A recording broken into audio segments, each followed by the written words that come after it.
I'm coming to you live from the gardens at the Gould. I just made a new phrase, the gardens at the Gould. I love that.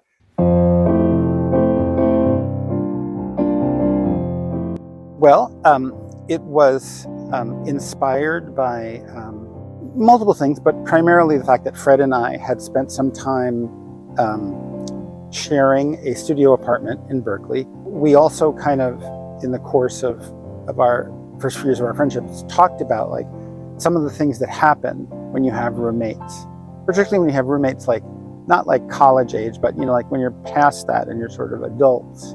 Some of them, like when I first came to Northern Sky in 1994, I was living in a house with Lee Becker and Doc Heidi, for instance. So it's like adults kind of sharing a space in a way that seems a little bit claustrophobic.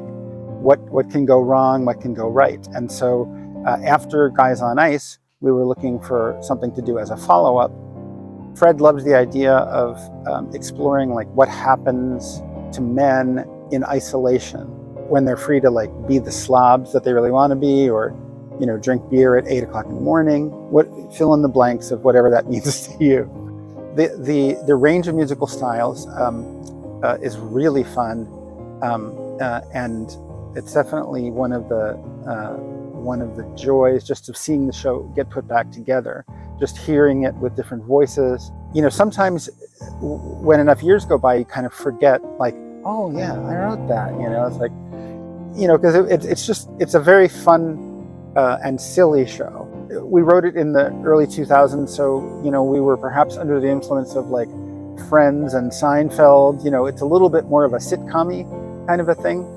But it also has some very specific fun things because Fred knew Madison really well. The show is set in 2001. We kind of talked back and forth about, could we change it to be in 2025? And then there was all kinds of cultural changes, like people don't really have wall phones anymore.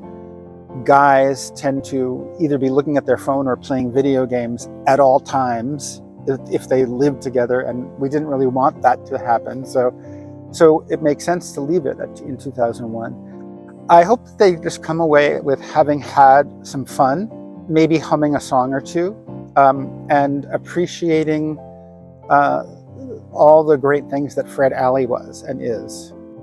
His artistic voice so much kind of set the tone for so much of what everybody kind of aspires to. So yeah, hopefully just having fun and appreciating Fred's writing.